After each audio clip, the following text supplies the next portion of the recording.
Em primeiro lugar, eu queria agradecer ao convite, né? Fiquei um pouco atropelado, minha bolsa de mão ali. Daqui, prazer. Hein? Daqui. A sua bolsa daqui. Está aí, né? O prazer de rever muitos amigos aqui. Alguns foram meus ministros lá, né, no governo Lula, o Temporão que está ali, e o Roberto. O Roberto, apesar de muito jovem, já era o nosso decano lá. Né? Não, no Valdir, pô. Ah, no Valdir. Mas, enfim, é um prazer estar aqui. E, obviamente, eu não vou falar, nem seria o caso de tudo que foi dito, mas eu anotei um por um.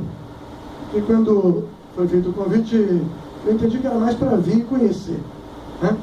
A iniciativa, o que as pessoas estão pensando, quais são as angústias, as preocupações. Então, eu anotei metodicamente aqui, eles foram me passando as folhas, para levar a informação para o Lula, para a nossa turma lá no Instituto e tal. Mas eu queria, se vocês me permitirem, rapidamente, pelo adiantado da hora também, né, fazer alguns comentários, sem nenhuma pretensão de ser exaustivo, mas à luz do que foi discutido aqui, e eu vou dizer isso por delicadeza, ainda que a delicadeza seja uma virtude socialista, né? Salvo engano. Mas eu, pelo menos, gostei muito das coisas que foram ditas aqui, independente de concordar com todas.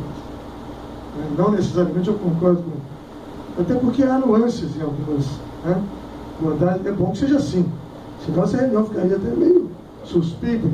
O Brasil, com as dificuldades, né, agudas que está enfrentando hoje, se tivesse uma concordância total, alguma coisa não é errada.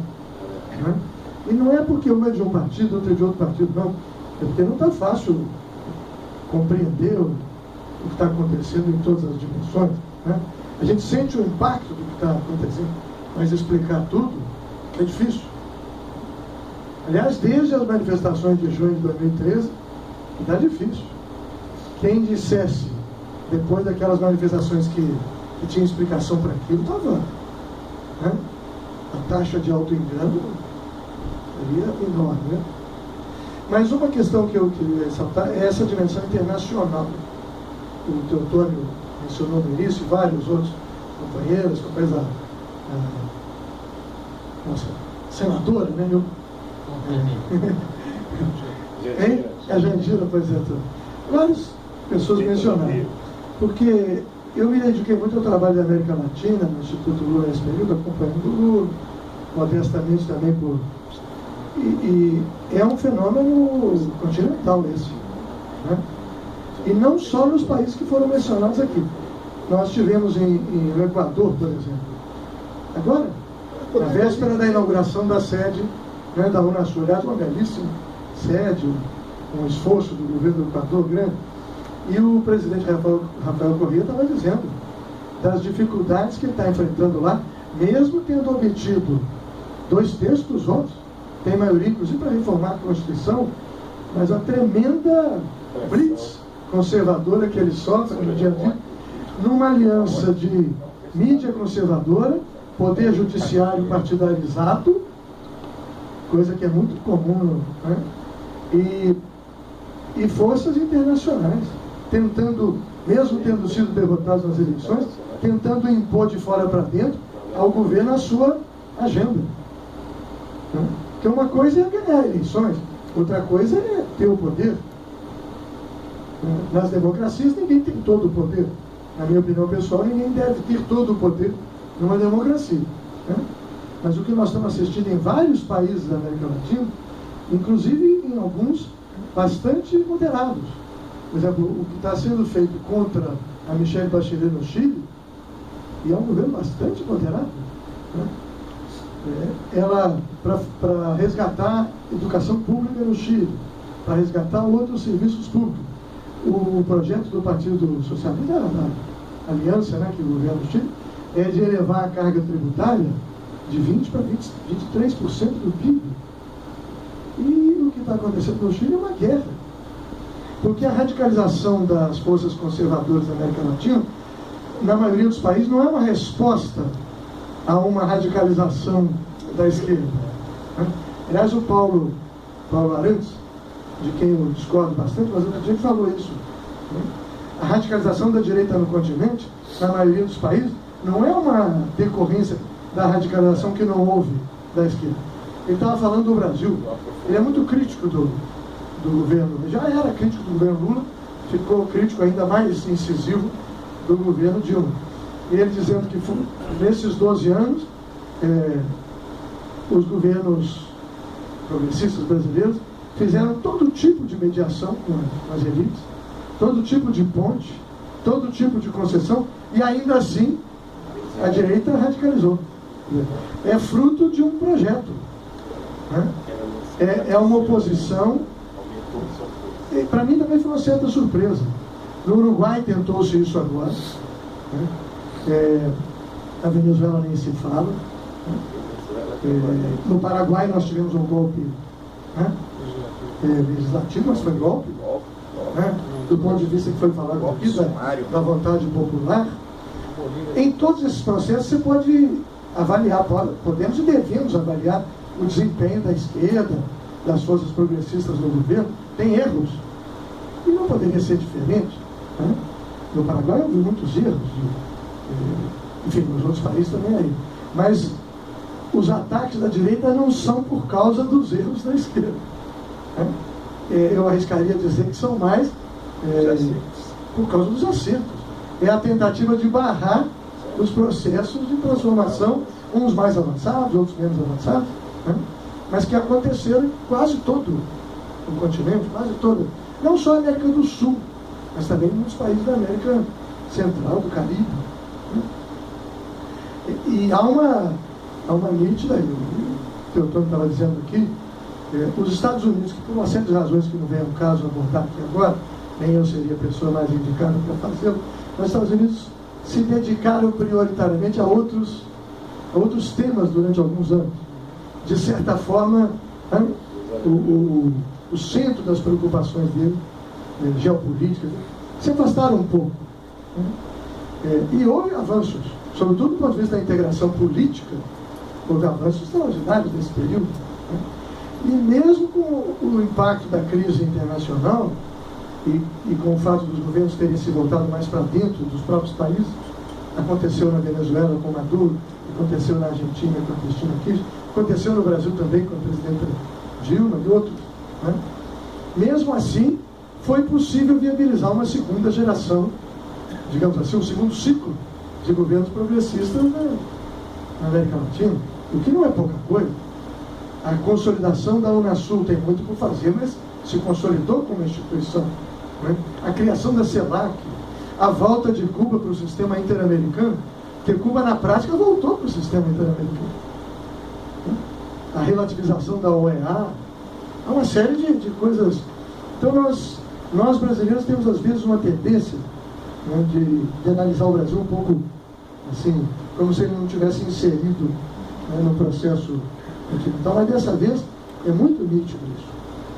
A conduta do Economist, do Financial Times, do Wall Street Journal, de toda uma imprensa, né, do establishment mundial, nas eleições, em todas as eleições da região. O Financial Times chegou a fazer editorial, né, recomendando o voto do Aécio Neves. Eu não me lembro de coisa semelhante. Eu era moleque, né, adolescente, mas na época do golpe de 64, mas depois do golpe de 64 eu não me lembro, sabe, de uma interferência tão ostensiva quanto essa. A mesma coisa aconteceu em vários outros países. E é sempre bom considerar que em vários países também nós temos esse tripé conservador, né, da mídia monopolizada, do poder judiciário partidarizado, ou parte dele, né, segmentos do poder judiciário fortemente partidarizados, né, e da oposição política conservadora. A oposição no Brasil não é liderada pelos partidos da oposição, né, PSDB, etc. Pelo contrário, de certa forma, eles vão a reboque de não quero, mas já que o Amaral disse que o texto deve chamar o que fazer, né, eu vou ser um pouquinho conspirativo e dizer que de 2010 para 2014, as classes dominantes brasileiras se profissionalizaram muito, se estruturaram, se organizaram bastante, e conosco não aconteceu a mesma coisa. E Isso é a primeira questão, porque eu não vejo como discutir o projeto de desenvolvimento para o Brasil e os avanços necessários que esse projeto deve ter, sem pensar de um ponto de vista de América do Sul e de América Latina. Seria um tremendo retrocesso, na minha opinião, né, se nós voltássemos a pensar assim, uma espécie de projeto autárquico de desenvolvimento. Né? Até do ponto de vista de uma cultura socialista. Né? Afirmar a soberania nacional, mas numa perspectiva de integração. Né? Uma perspectiva internacionalista, universalista. E outro dia eu vi num debate, não sei se foi o Luiz Maia, que foi ministro do Planejamento do Chile, né, fazendo um raciocínio assim, que na época do Prebisch, Celso Furtado, etc., a América Latina tinha uma teoria, né, um pensamento estratégico, né, de desenvolvimento nacional e de integração. Mas não tinha os governos, com pouquíssimas exceções, não tinha os governos capazes de concretizar historicamente esse pensamento. Hoje nós temos muitos governos progressistas, com dificuldades, com contradições, né? Mas temos dá para dizer, uma maioria de governos progressistas, na América do Sul, certamente, na América Central, outros, mas talvez nos falte um pensamento estratégico, atualizado, encarnado para os desafios de hoje, capaz de dar respostas novas a problemas novos, que não se trata só de aplicar teorias do passado. Até problemas que são decorrência das próprias transformações que os nossos governos fizeram, em vários casos. Você promove, por exemplo, um processo de mobilidade social, como o Brasil promoveu. Eu não gosto da terminologia de nova classe média. Nunca gostei, porque eu acho que, enfim, classe é outra coisa, né? Mas que houve um forte processo de mobilidade social, houve. Mas eu, pelo menos, pessoalmente, não acredito que ele tenha sido acompanhado, né, de um esforço equivalente e de resultados análogos do ponto de vista de uma socialização, de uma cultura progressista no país. Há um risco, no nosso caso, de economicismo, de achar que as conquistas materiais falam por si, que as conquistas materiais, né, geram transformações também culturais, de valores. Eu procurei falar isso no governo, o Amaral deve ter ouvido algumas vezes, procurei falar fora do governo. Para a esquerda, né, a disputa de valores, de ideias e valores, é tão importante quanto a disputa de interesses. Uma esquerda que disputa só interesses, por mais legítimos que eles sejam, né, corre riscos grandes. Nós temos um problema de hegemonia dos valores progressistas no Brasil. Os neoliberais perderam sucessivas eleições, mas não significa que as ideias neoliberais tenham sido, né, de fato superadas historicamente por uma cultura progressista mais ampla. Né?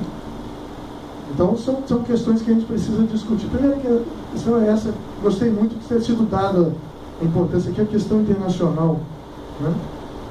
que não é um apêndice das políticas, até porque virou um tema de disputa interna no Brasil.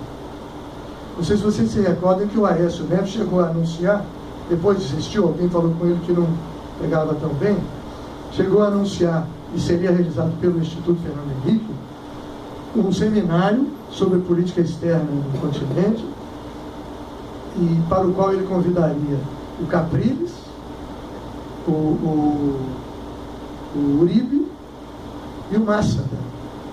Aí alguém deve ter dito, isso não convém, tá? Sumiu essa ideia, mas ele chegou a ser anunciada nos jornais, chegou a ser proposta.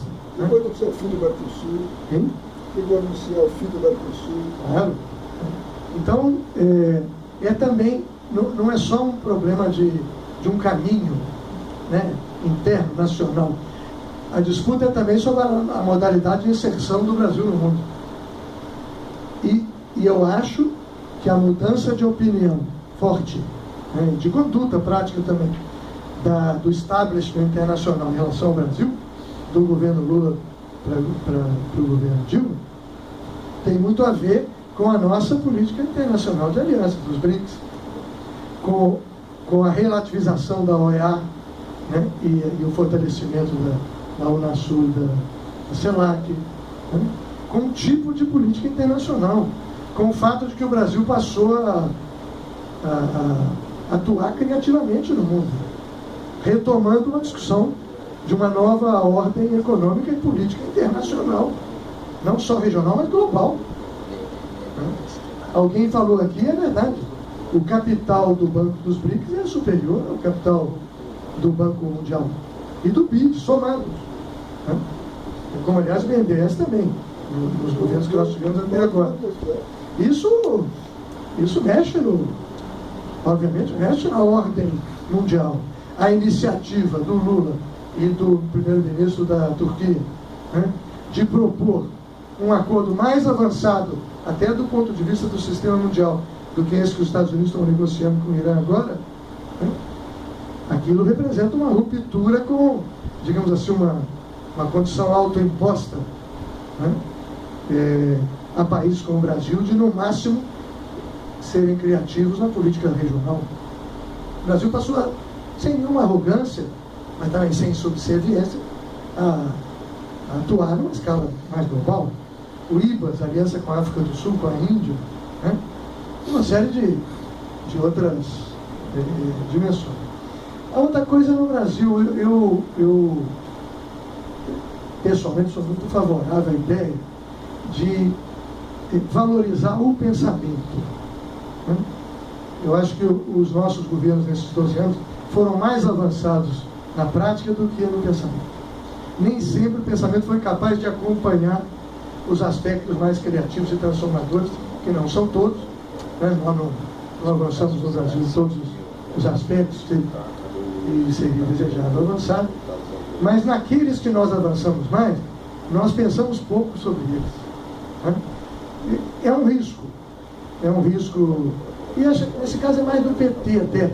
Eu falo à vontade que eu fui um dos fundadores, fui o primeiro secretário nacional de organização do PT em 1980, e tenho muito orgulho de pertencer ao PT, como dizia minha falecida mãe, que também era do PT, espero morrer no partido.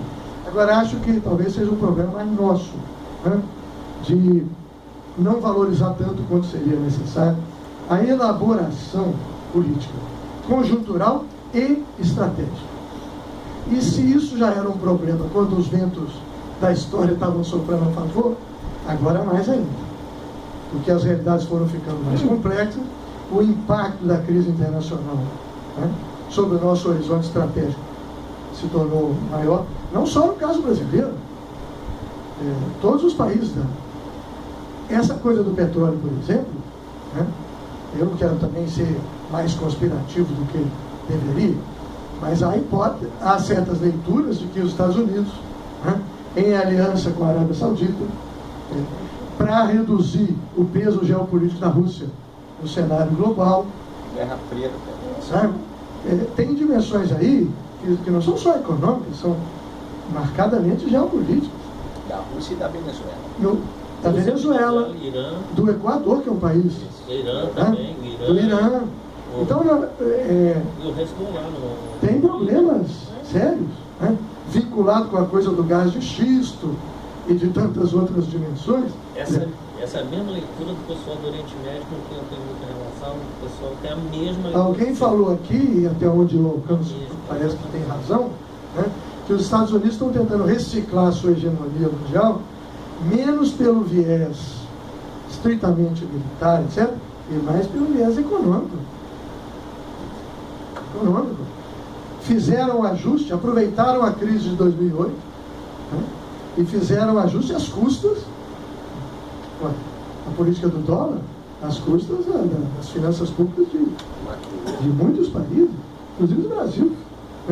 Se você derrama dólares no mundo daquele jeito que eles fizeram, depois enxuga. Então eu também concordo muito com isso, que para enfrentar essas realidades, nós temos que enfrentar, seja com os aliados sul-americanos, latino-americanos, seja com os aliados globais, China, Índia, África do Sul e outros. E mesmo na Europa, essa questão que tem sido falada da Grécia, do potencial do Podemos, quer dizer, com forças sociais e políticas, às vezes não são tão políticas, são mais sociais. Sim, mas são políticas no sentido amplo da expressão, já que é a social-democracia europeia. E aí não é um problema de traição sem de má fé, né? A debacle da social-democracia europeia foi tremenda. Ela acabou fazendo o ajuste, o que deve nos servir também de alerta, né? Acabou, eu me lembro de estar acompanhando o Lula, ele conversando com o Zapatero, ele falou, no início da crise, o Zapatero, mas pelo amor de Deus, você vai, né, adotar o programa que a Troika está impondo e não vai denunciar nada, você não vai tentar uma alternativa. Agora, a verdade é que na Europa é muito difícil para os governos inseridos naquela dinâmica de poder. Tanto é que a reação veio mais da sociedade do que do sistema partidário, né? Veio daqueles que não têm tantas limitações institucionais, não são parte da estrutura de poder, né? E agora o rapaz do Syriza denunciou os governos de Portugal e da Espanha por terem lutado dentro da União Europeia para inviabilizar o acordo, levando em conta as suas eleições internas. Porque na Espanha o Podemos está na frente nas pesquisas, né? Portugal tem eleição esse ano também. Não sei que alternativa haveria anticonservadora. Agora, e eu acho muito boa a ideia. Quero dizer que acho que traduz também, você começou com o Lula, né?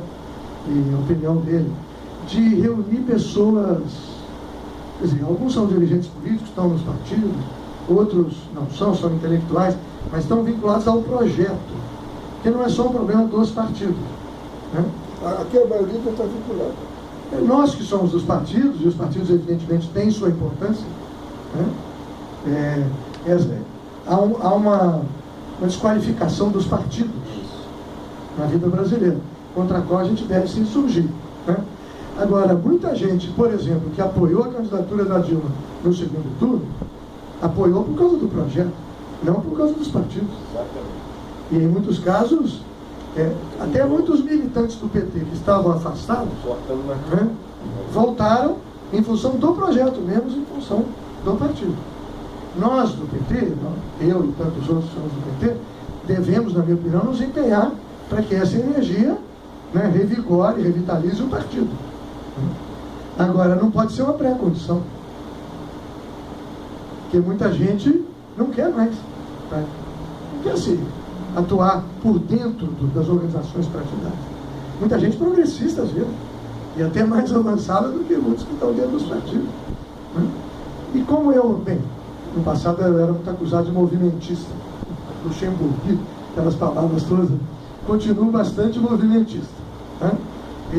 Então eu não acredito que seja uma premissa que tudo tem que passar pelos partidos. Primeiro que não vai dar, não é viável. As pessoas não...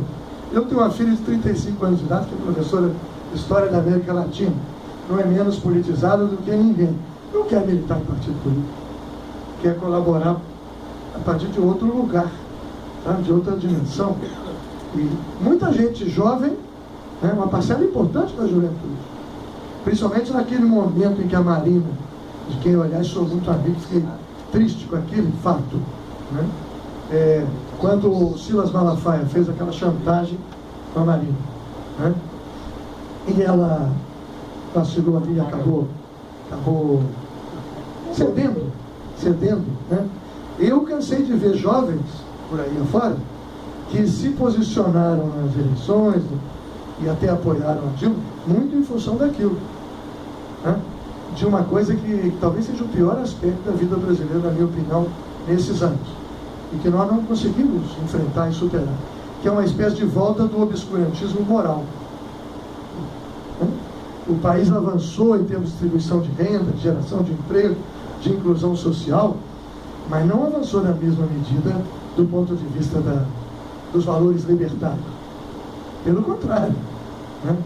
Esse retorno de uma relação promíscua de religião com política, uma coisa é liberdade religiosa, outra coisa é promiscuidade de religião com política, fenômeno que nós não tínhamos tanto. O Brasil não tinha, outros países da América do Sul tinham, né?